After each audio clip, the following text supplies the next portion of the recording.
नमस्कार, capital TV का खास शो राहुल का अग्निपथ देख रहे हैं आप। मैं हूं आपके साथ पूजा। राहुल गांधी अपनी यात्रा के जरिए जहां जहां जा रहे हैं वहां वहां उनको भारी विरोध का सामना करना पड़ रहा है। असम में क्या हुआ ये हम सब ने देखा और अब बारी पश्चिम बंगाल की है, जहां ममता बनर्जी ने ठान लिया है राहुल गांधी को सबक सिखाने का। पहले राहुल गांधी की यात्रा के पोस्टर्स बंगाल से हटाए गए और ताजा अपडेट ये है कि पश्चिम बंगाल के सिलीगुड़ी में भारत जोड़ो न्याय यात्रा के तहत राहुल गांधी को जनसभा करने की इजाजत नहीं मिली है। परमिशन नहीं मिलने की वजह से कांग्रेस के नेता भड़क गए हैं, साथ ही कई रूट में भी बदलाव किए गए।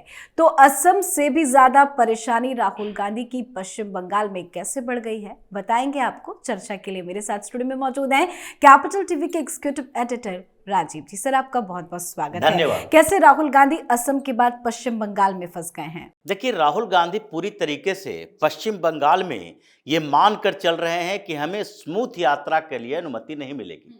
लेकिन सबसे बड़ी बात तो यही है कि आखिरकार राहुल गांधी इतनी परेशानियों के बाद चुप क्यों है।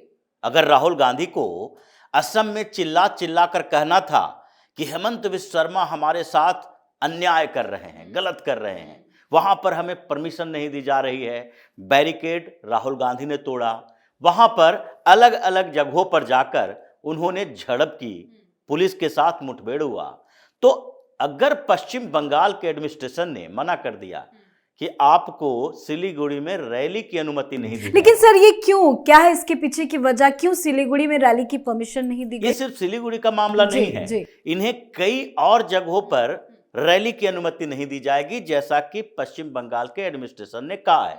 वो बहाना है। बहाना क्या बनाया गया कि एग्जामिनेशन का माहौल है, अभी एग्जाम होने वाले हैं, तो हमारे पास इतनी सुविधाएं नहीं है कि आपको पब्लिक रैली करने की अनुमति दी जाए। पहली बात ये।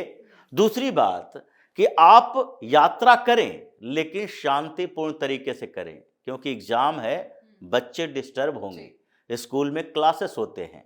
और ये सिर्फ सिलीगुड़ी की बात नहीं है, अब कोलकाता में भी ये भारत जोड़ो यात्रा नहीं कर पाएंगे। जैसे गुवाहाटी में एंट्री से रोक लगा दी थी हेमंत बिस्वा शर्मा ने। क्या कहा था कि गुवाहाटी में कई स्कूल हैं, कॉलेज हैं, अस्पताल हैं, वहां पर अगर यात्रा निकालते हैं आप तो उसमें एडमिनिस्ट्रेशन को मुश्किल आएगी, परेशानी होगी। इसलिए आप गुवाहाटी से सटे हुए क्षेत्रों से, यानी कि जो बाहरी रोड है, वहां से आपको गुजरने का हम परमिशन दे रहे हैं, वहां से आपकी सारी सुरक्षा व्यवस्था भी होगी, लेकिन शहर के अंदर आप एंट्री नहीं ले सकते। ठीक उसी तरीके से ममता बनर्जी ने कर दिया है। ममता बनर्जी ने तो यहां तक किया जो हेमंत बिस्वा शर्मा नहीं कर पाए।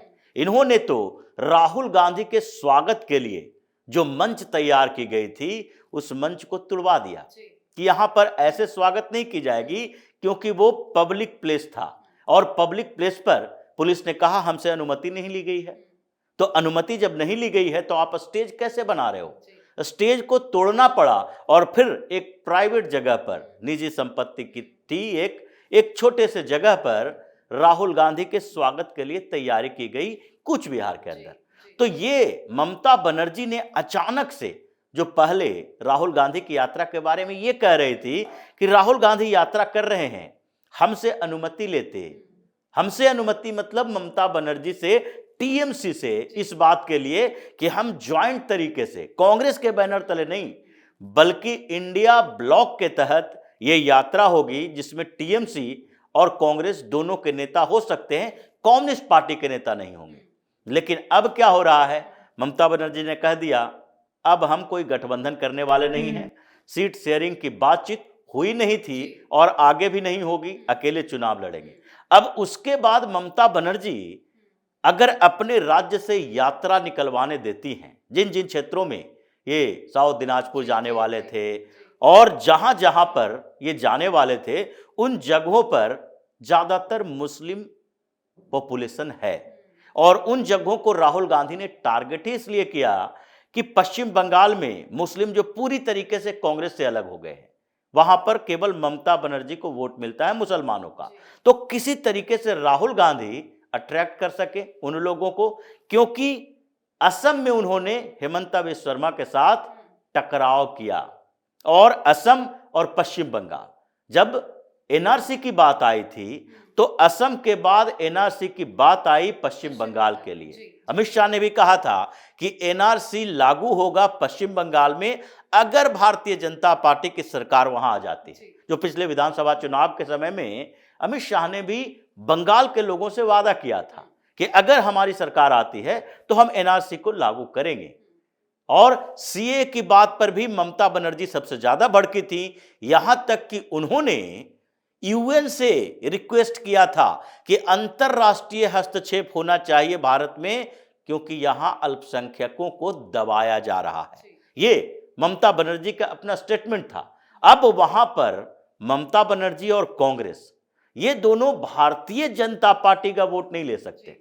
ये आपस में जो एंटी बीजेपी वोटर हैं वही इन लोगों के बीच बटेंगे। तो इसलिए अब कंपटीशन इस बात को लेकर है कि जो बीजेपी के खिलाफ हैं, जो बीजेपी से नफरत करते हैं, वो लोग किस खेमे में जाएंगे। तो अब ममता बनर्जी ने सोचा अगर राहुल गांधी यात्रा निकाल रहे हैं, भारतीय जनता पार्टी को तो कोई नुकसान नहीं होने वाला है, भारतीय जनता पार्टी के वोटर उनके साथ रहेंगे।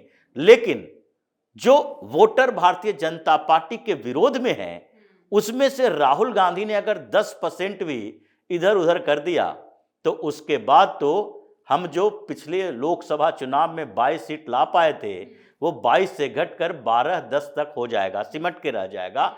उनको चिंता इस बात की नहीं है कि भारतीय जनता पार्टी कितना ज्यादा जीतेगी, चिंता इस बात की है कि हमारी सीटें कितनी कम हो जाएगी। क्योंकि पिछली बार भी भारतीय जनता पार्टी को 18 सीटें मिली, ममता बनर्जी 22 सीटें लेकर आई, 2 सीटें तो कांग्रेस को ही मिली थी, कम्युनिस्ट पार्टी को एक भी सीट नहीं मिली।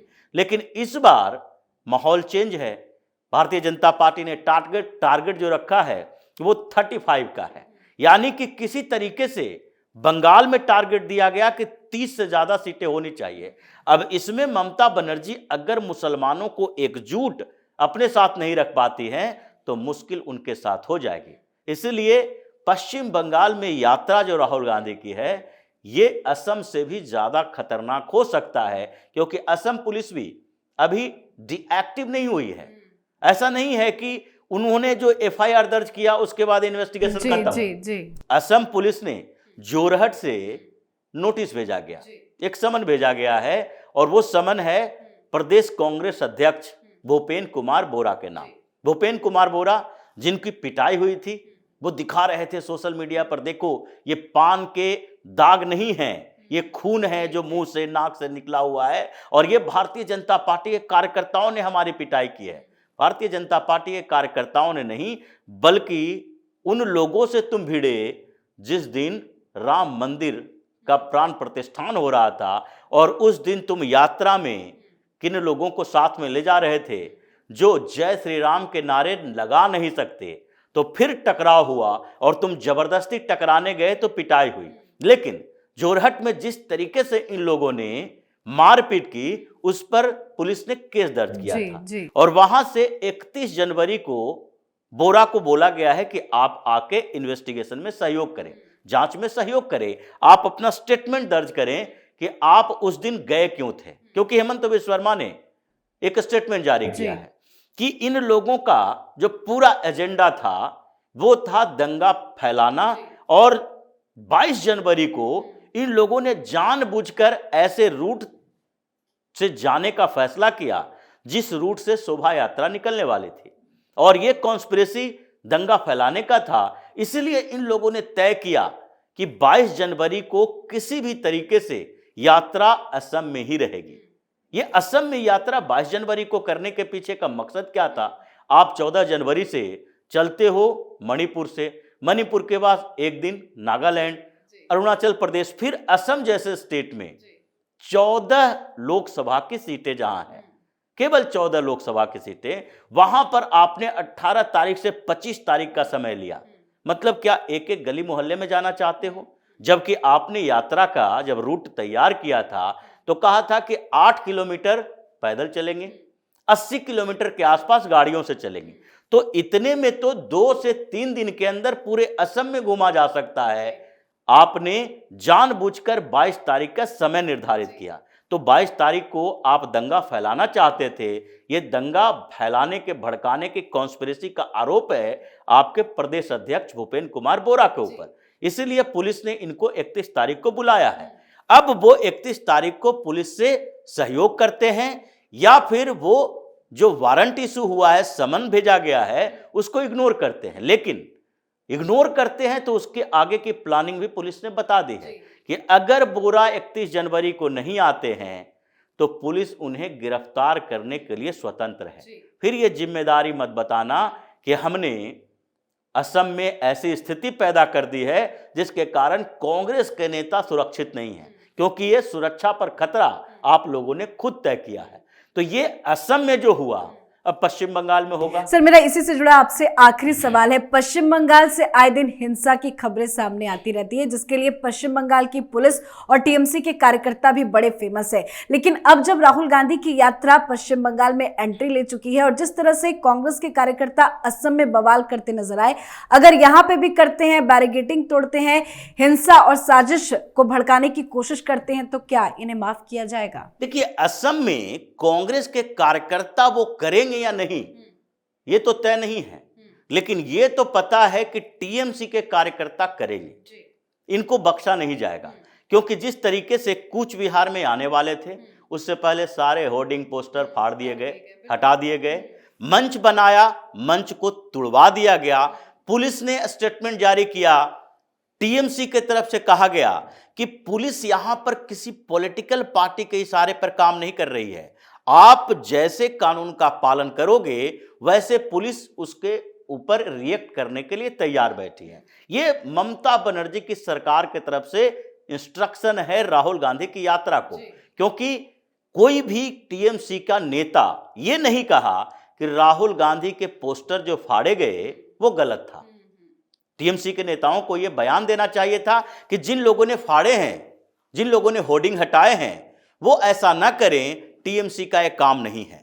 लेकिन ऐसा नहीं कहा गया, मतलब प्रोवोक किया गया है कि अगर राहुल गांधी की यात्रा में ममता बनर्जी के खिलाफ नारेबाजी हुई तो फिर तुम्हें खुली छूट है, जैसी खुली छूट पहले से टीएमसी के कार्यकर्ताओं को ममता बनर्जी ने दे रखा है कि जहां तांडव मचाना है मचाओ। मतलब यहां पर तो झगड़ा होना तय है, झड़प पुलिस से ना हो, टीएमसी के नेताओं कार्यकर्ताओं से हो। अब राहुल गांधी इसलिए 2 दिन का ब्रेक लेके बैठे हैं कि पहले मामला सुलझ जाए, थोड़ा वेट कर लेते हैं, ममता बनर्जी को समझाने की कोशिश करते हैं। और ये पूरा जो रूट है वो चेंज इसलिए किया गया है कि ममता बनर्जी जहां जहां से नहीं चाहेंगी ये गुजरेंगे अगर जबरदस्ती अधीर रंजन चौधरी के कहने पर, तो फिर बहुत हंगामा पश्चिम बंगाल में होने बिल्कुल, मामला तो सुलटता नजर नहीं आ रहा है। बहुत बहुत धन्यवाद सर समझाने के लिए। तो एक तरफ असम पुलिस राहुल गांधी के खिलाफ सख्त एक्शन लेने की तैयारी कर रही है, तो वहीं भारत जोड़ो न्याय यात्रा को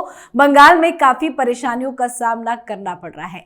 पश्चिम बंगाल में कांग्रेस पार्टी ने सिलीगुड़ी में एक रैली करने की इजाजत मांगी थी, लेकिन इसे अस्वीकार कर दिया गया, परमिशन नहीं मिली है और आगे अभी काफी विरोध का सामना राहुल गांधी को करना पड़ सकता है। आप अपनी राय कमेंट कर लिखें। देखते रहिए कैपिटल टीवी। नमस्कार।